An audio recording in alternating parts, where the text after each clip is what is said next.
Dasma shqiptare 2017 paraqet.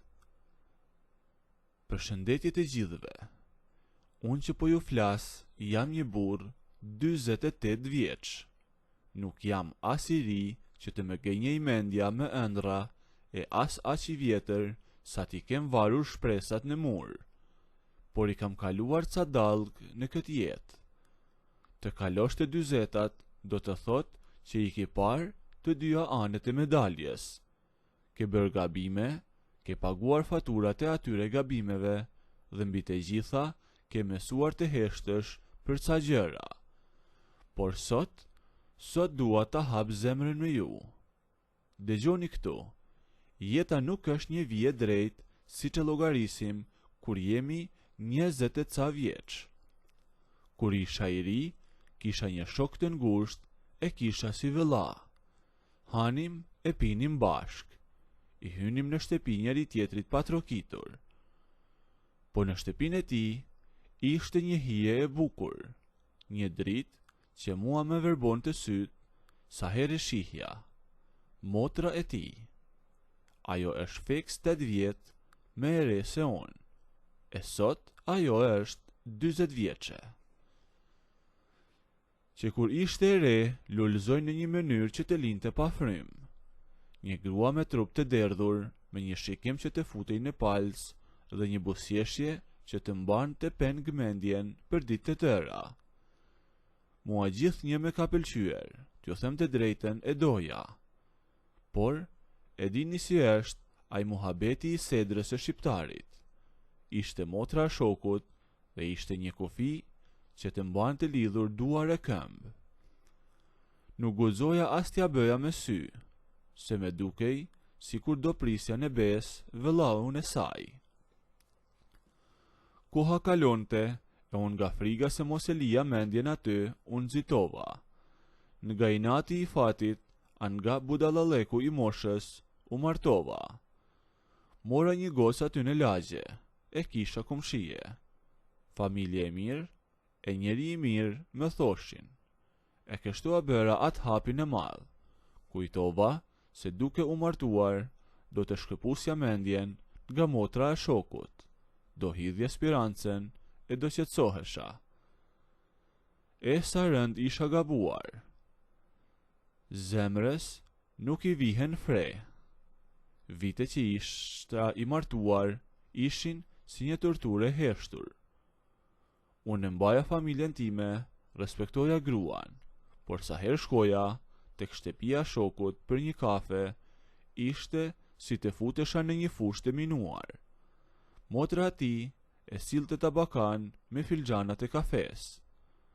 Aromat e atij parfumi që lëshonte ajo përziheshin me aromen e kafes dhe unë ndjeja gjakun të me vlonte në vena.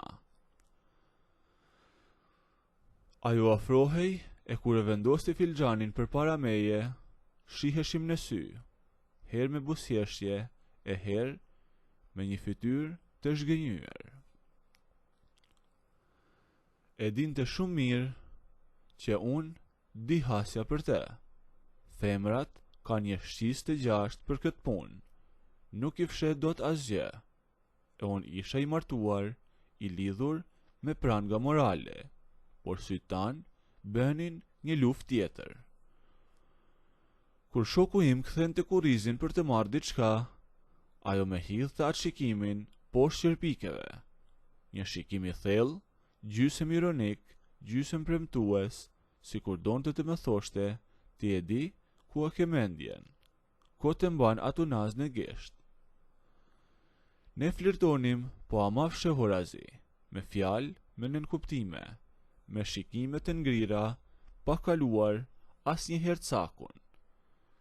Ishte një zjarr që digjej në vetvete. E ndërkohë vitet e saj po iknin dhe ajo çuditërisht nuk po martohej. I vinin mblesëri pa fund. Djemtë e min nga qyteti, por ajo i kthente mbrapsht të gjithë. Askush nuk e kuptonte pse. Nuk e kam gjetur atë që më ngjit, i thoshte vëllaut dhe prindërve. Po mua me brente një mendim. një dyshim që më gëriste shpirtin çdo natë. Mos vall po rinte beqare për mua. Mos vall e dinte që martesa ime nuk kishte jetë e gjatë dhe ashtu ndodhi. Jeta me ish gruan, ashtu siç nisi, ashtu dhe mbaroi. Nuk ishim atë lidhjen shpirtërore. Ishim si dy të huaj që ndanin një çati. Nuk funksionoi. Eram dakord dhe u ndam, secili në rrugët e vet.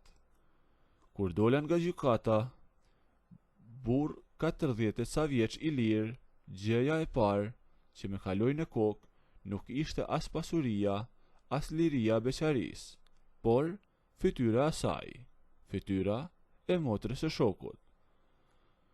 Tani s'kisha me asnjë pengesë. Ajo 40 vjeçe, grua e pjekur, në kulmin e bukurisë së saj, e pa prekur dhe e pa martuar, ndërsa unë i lirë, që kaq më mjaftonte. E këtu filloi çdo gjë të ndryshonte.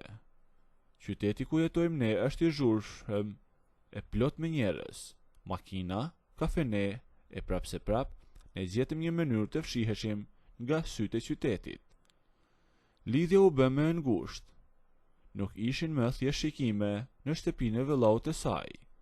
Fillua mesazhet e para, në fillim si me shaka, si po të shkon jeta e re me pyeste ajo duke qeshur, e si po i kalon mbrëmjet vetëm, e fjalë pas fjale, mesazhet filluan të bëheshin më të nxehta e më të guximshme. Me gjente pretekste nga më të ndryshmet për të më takuar. Me shprishur diçka në shtëpi, ose a mund të më shoqërosh deri te një dyqan se nuk e gjej dot. Me thoshte ajo, dhe unë fluturoja. Kur e kisha pranë, në makinë, ajri ishte i zymt nga prania e saj. E shihja si ishte rregulluar. Një fustan që ja tregonte të gjithë format që e mbanin në këmbë si një prendesh, flokët e lëshuara që bënin dredha dhe që i binin mbi supe dhe ai shikimi. Ai shikimi që po më histe trurin. Flirtimet tona nuk ishin më fjalë të kota. Ishte një lojë mes dy të rriturish që e dinin shumë mirë se çfarë po bënin, por akoma po mbanin njëri tjetrin në te dhe në skaj të gjës, duke zvarritur atë momentin që të dy e ndëronin prej vitesh. Tani po vi tek pjesa që besoj se e prisnin të gjithë.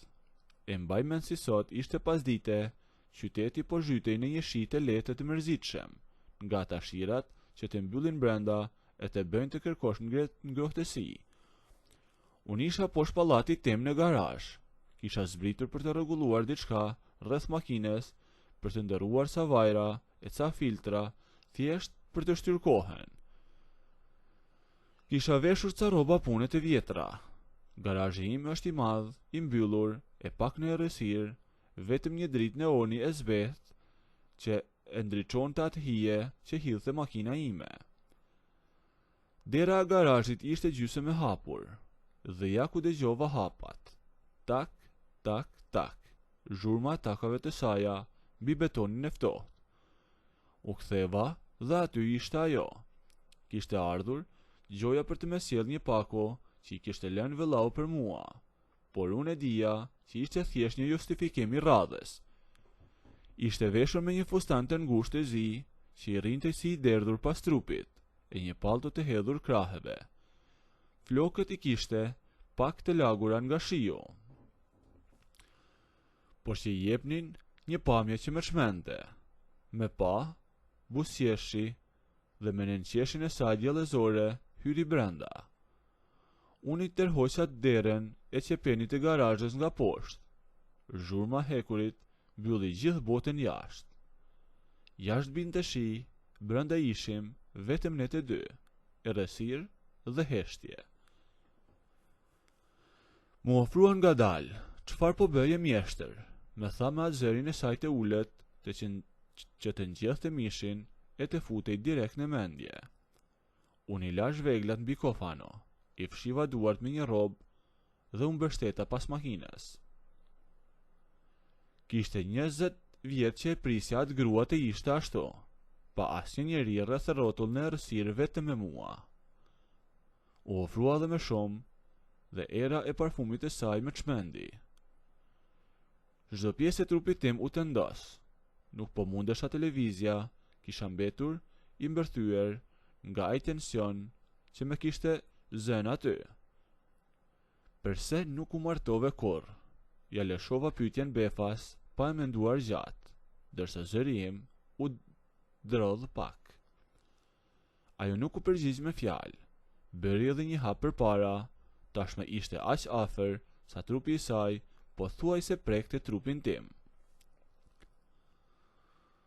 Ngrinte sytë dhe më shikonte thellë në bebza. Në atë garazh të ftohtë, temperatura dukej sikur kishte shkuar mbi 40 gradë. E pash teksa i ngrihi ka krahërori, derisa merrte frymë thellë, një lloj e trazuar sa unë. Vriti dorën e saj të hollë dhe vendosi mbi fytyrën time, i ofroi buzët, i mbylli sytë dhe filloi të më puthte pa ndalim. Duart ja vendosa mbi supe. Nëse doni të ndëgjoni historinë deri në fund, bëjini videon like.